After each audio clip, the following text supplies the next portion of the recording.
जय श्री राम, जय श्री कृष्ण, हर हर महादेव, जय माँ भवानी।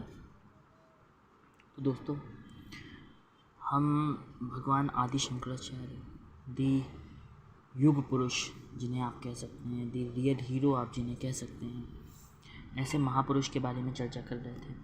हमने आखिरी बार देखा कि बालक शंकर के पिता का 5 वर्ष की आयु में देहावसान हो गया।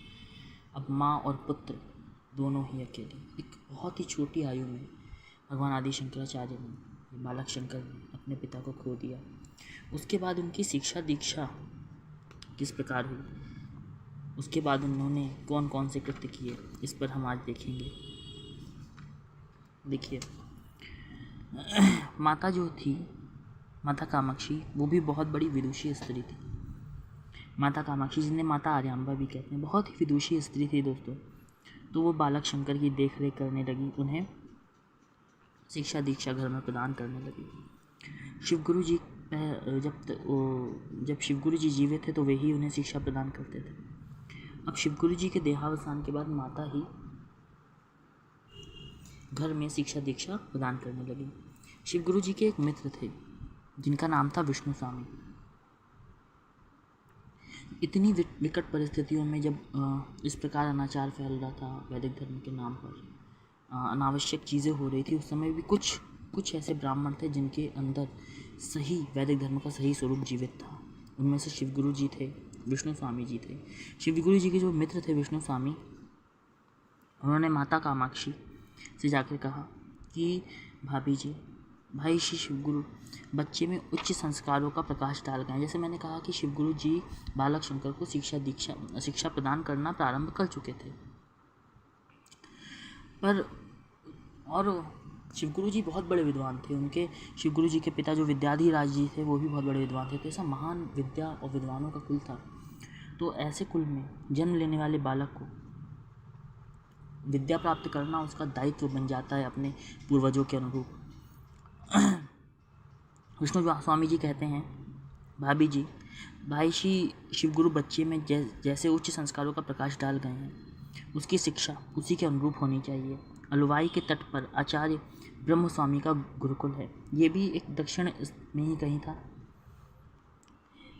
अलवाई नदी दक्षिण में है। वे स्वयं भी बहुत बड़े तेजस्वी और विद्वान हैं और समाज में नैतिक सदाचार की समुन्नति के लिए एकाकी भाव से लगे रहते हैं।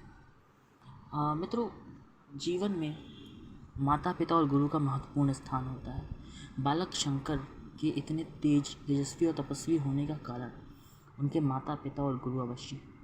उनकी माता आर्यांबा जैसी, जो स्वयं भगवती जैसा स्वरूप है, जिनका भगवती जैसी है।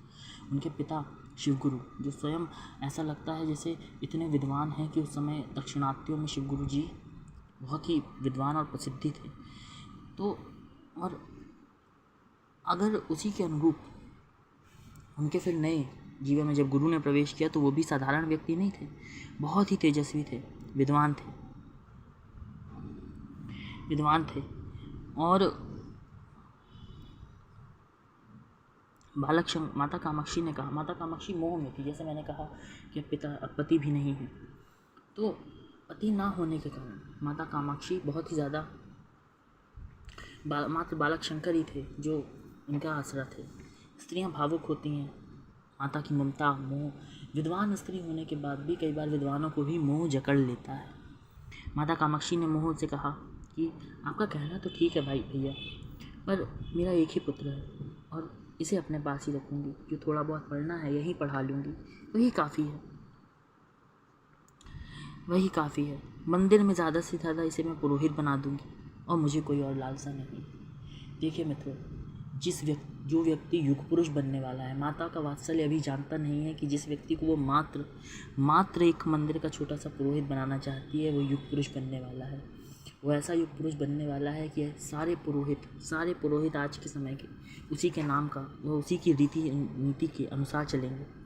आज आप देखें तो अधिकतर स्मार्त संप्रदाय के जितने भी मंदिर हैं, वहाँ भगवान आदि शंकराचार्य के अद्वैत सिद्धांत के अनुरूप ही पूजा उपासना पंचदेवों की होती है, गणेश, शक्ति, शिव, सूर्य और विष्णु आदि की। तो विष्णु स्वामी ने कहा, विष्णु स्वामी जी समझ गए थे। विष्णु स्वामी जी शिव गुरु जी के मित्र थे और वो अच्छे से समझ गए थे कि ये बालक साधारण नहीं है।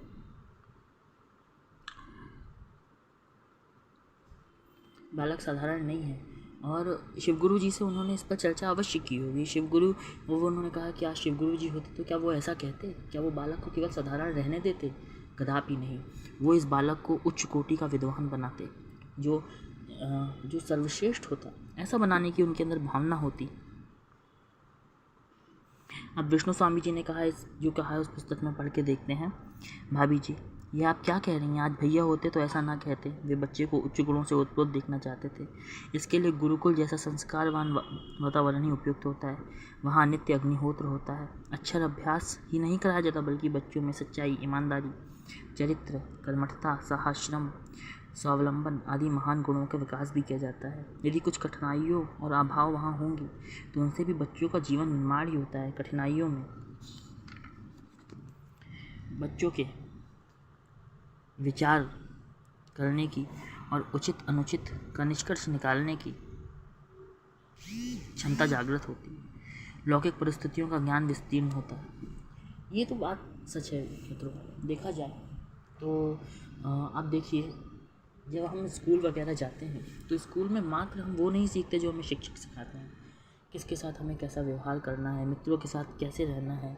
अगर कुछ व्यक्ति हमारे इकट्ठा, कई मित्र हमारे मिलकर विरोध कर रहे हैं तो उस परिस्थिति में खुद को कैसे संयमित, संतुलित रखना, ये सब चीज़ों का, परिस्थितियों का ज्ञान स्कूल जाकर ही हो सकता है। उन परिस्थितियों में बैठकर, उन परिस्थितियों को जी कर ही हो सकता है। ऐसे नहीं हो सकता कि ऐसा संभव नहीं है कि आप घर में बैठकर उन परिस्थितियों का अनुभव कर लें। कुछ चीज़ें ऐसी होती हैं जिन्हें अनुभव के बिना नहीं सीखा जा सकता।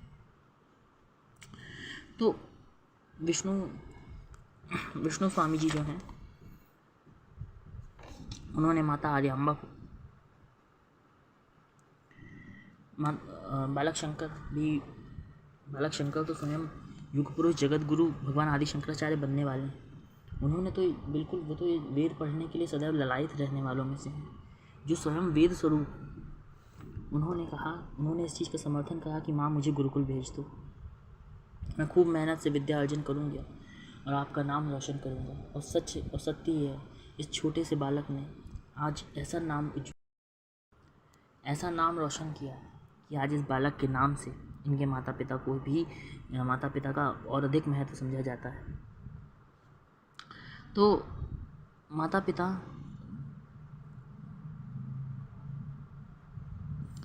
उसके बाद माँ ने भी एक संस्कारवान ब्राह्मणी थी। वो समझ गई कि हाँ, बालक शंकर कह तो सही रहा है। मैं अपने मोह के कारण इसके भविष्य को या फिर इसकी कुल परंपरा के अनुसार जो विद्वानों की परंपरा है उसके साथ तो समझौता नहीं किया जा सकता। इसलिए माता ने बालक शंकर को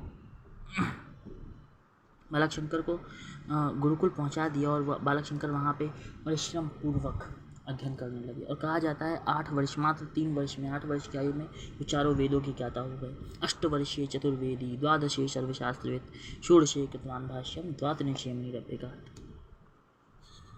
उस समय की परिस्थितियाँ, धार्मिक परिस्थितियाँ तो मैं आपको बता चुका हूँ। वाम मार्ग बढ़ चुका था।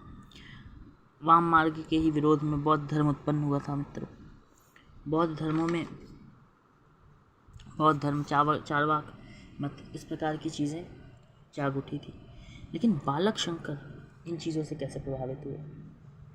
उन्हें कैसे लगा कि ये जो वेद विरुद्ध है इस मत चल रहे हैं, उनका खंडन करना आवश्यक है? उसके लिए एक घटना सामने आती है।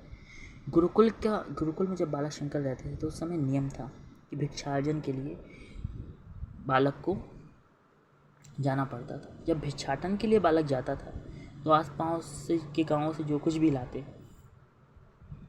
गुरु चरणों में चढ़ा देते थे। गुरु ब्रह्म स्वामी जो थे वो अपने छात्रों के पालन पोषण की व्यवस्था करते थे। यही होता था दोस्तों। पुराने समय में गुरुकुलों में जो विद्यार्थी थे वो भिक्षाटन करके लाते थे और जो भी प्राप्त होता था उसे गुरु चरणों में चढ़ा देते थे। और बालकों के भोजन, अन्न, वस्त्र की पूरी दायित्व गुरुकुल में होती थी। और राजा भी गुरुकुलों में सहायता देते थे। यही एक परंपरा थी, एक वैदिक परंपरा थी कि राजा गुरुकुलों का और ब्राह्मणों का सम्मान करते थे। यदि आज भी यही परंपरा होती तो भारत कुछ और ही होता। तो एक दिन भिक्षाटन के लिए बालक शंकर गुरुकुल की सीमा से काफ़ी दूर गांव में पहुंच गए और उस दिन बालक शंकर अस्वस्थ थे। उन्हें ताप था, ज्वर था, बुखार था कह सकते हैं।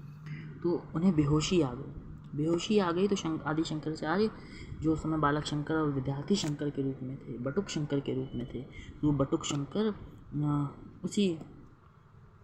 उस बेहोशी में लौटने का सामर्थ्य न रहा। उन्होंने वो पास में ही एक मंदिर में शरण ले ली और वहाँ विश्राम करने के लिए लेट गए। रात में जब निद्रा उनकी टूटी तो उन्होंने देखा कि मंदिर में किसी प्रकार का आयोजन हो रहा है।